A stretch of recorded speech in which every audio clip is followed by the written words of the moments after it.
Our purpose is its end. The stakes are higher than they've ever been.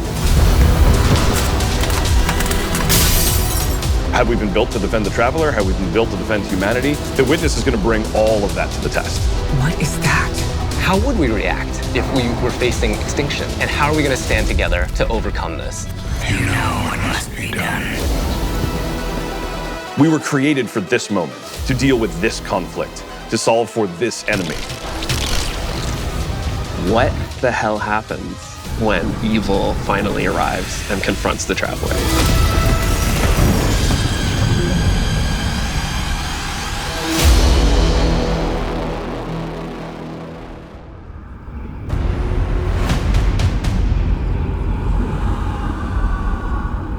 The Traveler is threatened.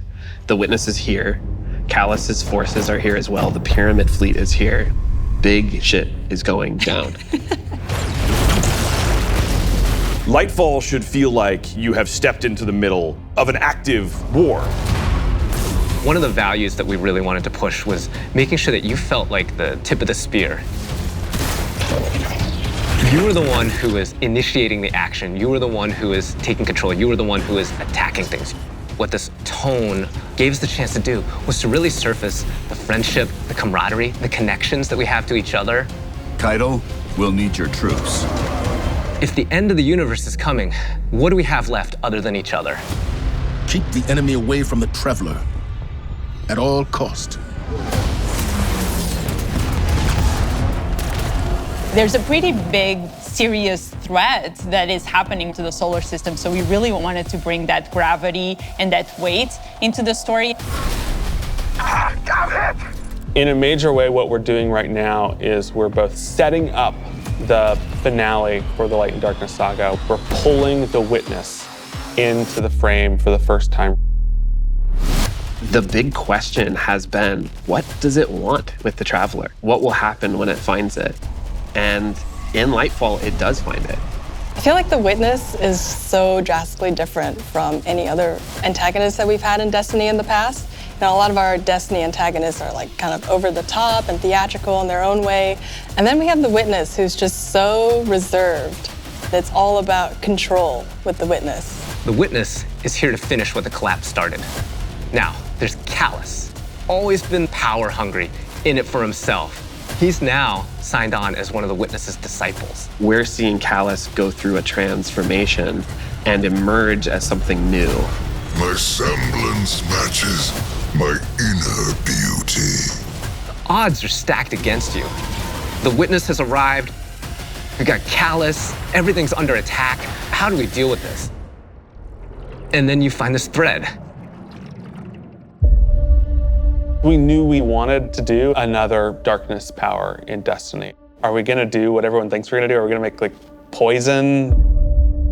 No. We're gonna do something that you'd only find in Destiny. We're gonna go talk about this thing called Strand, and it's the web of life. What does it mean to have a cosmic web that's connecting everything around you? How do you actually make that like an ability? How do you make that like a power? It's something that doesn't actually exist. You can't just point to fire, electricity, or ice. Coming up with the idea of the strings, the strands lighting up the world. I think that was when everything kind of started to come together. Strand is unlike any of the powers that we've gotten before. We didn't get it from the Traveler, we didn't get it from the Pyramids. It is a power that we find is unlocked within us as Guardians.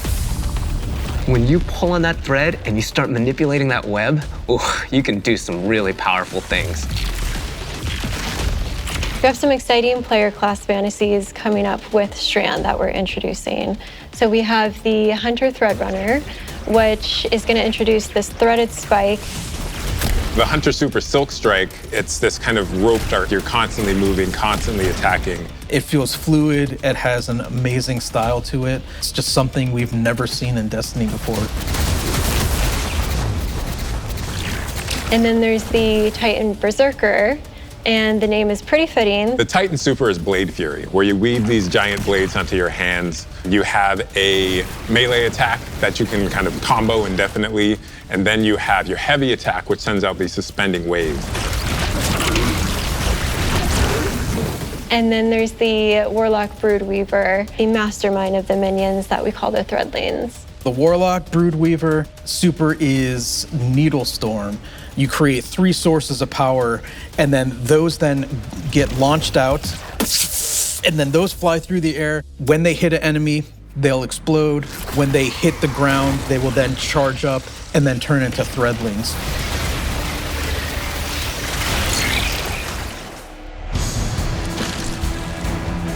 All the classes will have access to a grappling hook. When you select that, that takes up your grenade slot. It was a hard challenge because, like, how can you make this idea of swinging through the world equivalent to a grenade? And so designers came up with this idea of a grapple melee. The grapple melee is incredibly powerful. I grapple onto an enemy, which stuns them for a second. And then when I get there, I grapple punch, blow them all up, and start shooting, and then the unravel projectiles are flying all over the place. All that stuff coming together was magic for me. Oh my God, that's Destiny?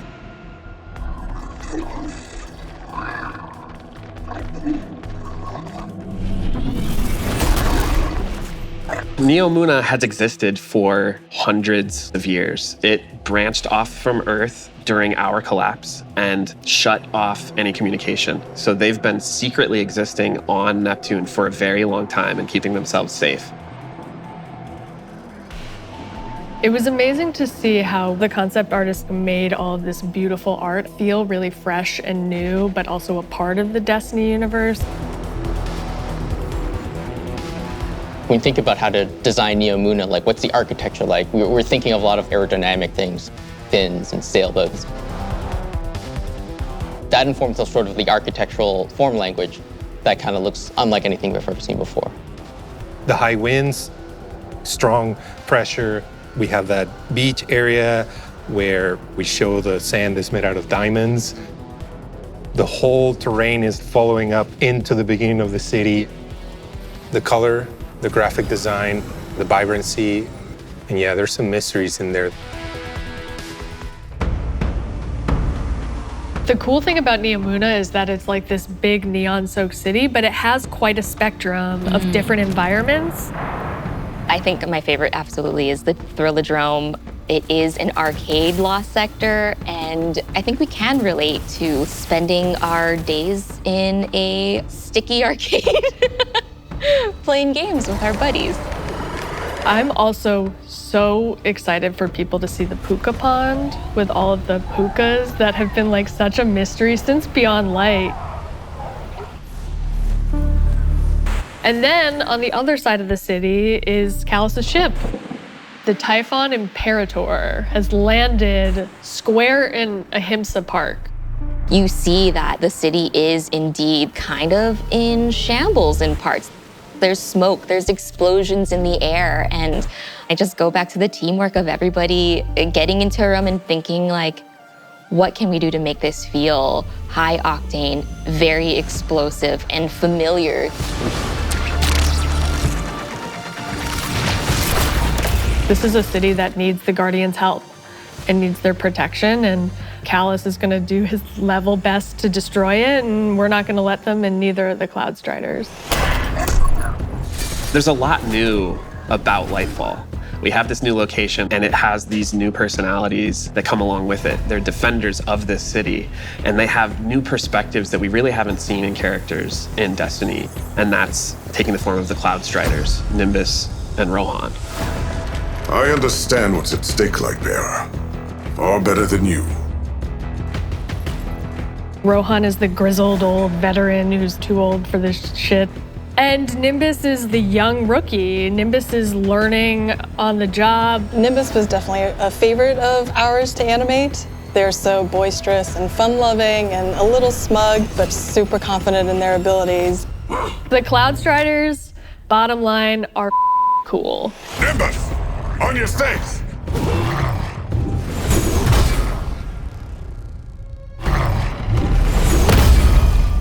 We want the Tormentors to be the most scary unit that you've ever fought in the Destiny universe. Holy crap, this combatant is very powerful. It means business. It's incredibly intimidating. This thing wields a massive scythe. his command over all this void energy. The Tormentor can like grab you, and that's something we'd never really done before with the boss. Throws out the scythe, has the player in his hands. And in those moments for Dark Harvest, we actually do things with audio to make it feel even more intimate, where we duck out all the background sound.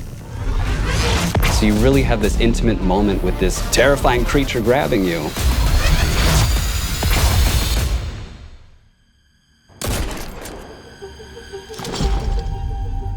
Lightfall and Season of Defiance are two sides of the Destiny coin. And so on the Lightfall side, we have crazy neon cities going on an adventure far away, sort of bombastic action fantasy. On the Season of Defiance side of the coin, it's a story that's much more closer to home. Season of Defiance is about the ground war on Earth. Callus's forces are invading, and we're defending Earth. We're freeing prisoners. Go now. We're trying to protect the last city, but much more directly and under much more threat than we have seen in a long time. You're working with Petra, you're working with Devram, you're working with all these people that you know that are close to home and that are battling for the real thing you're trying to save.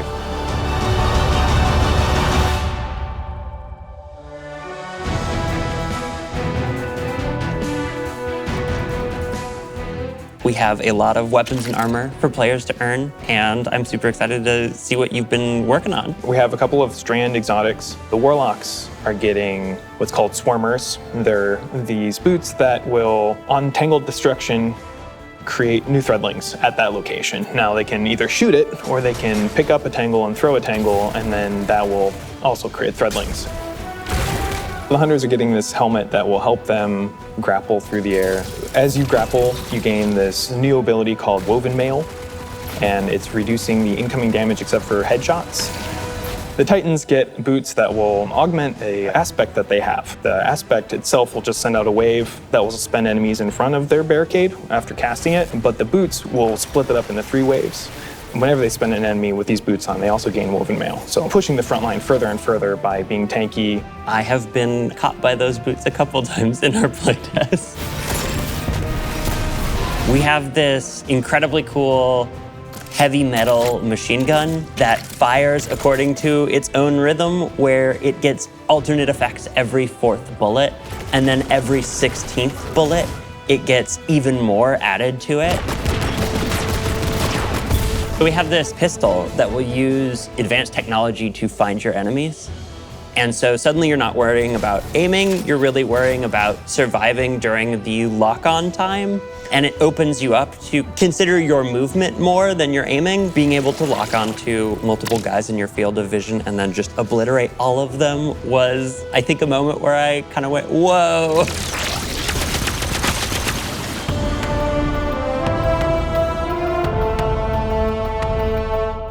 We're introducing a ton of new features that are designed to make sure that the player experiences are as good as they can be.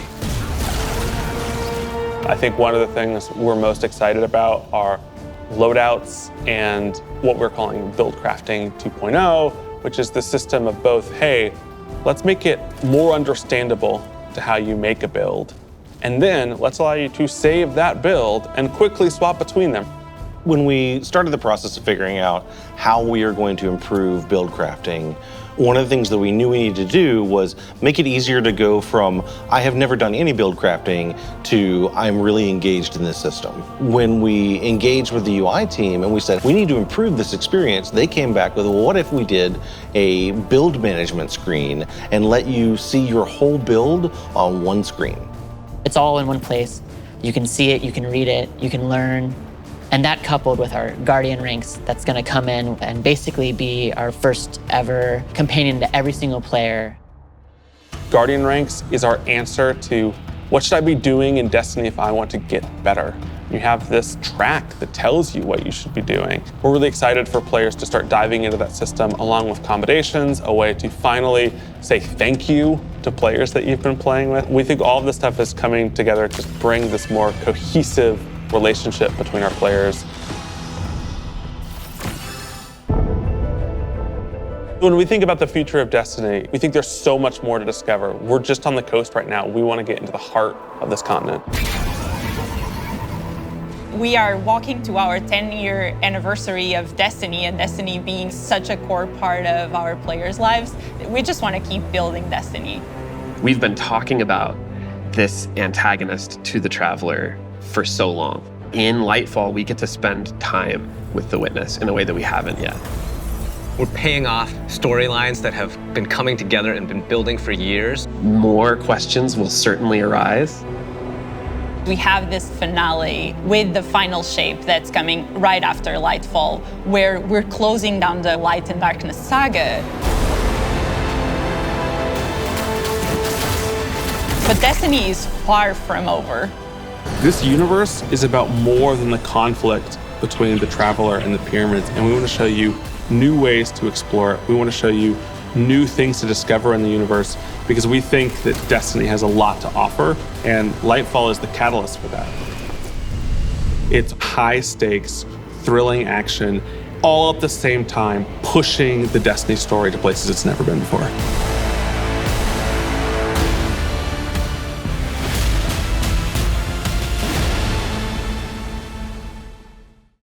PlayStation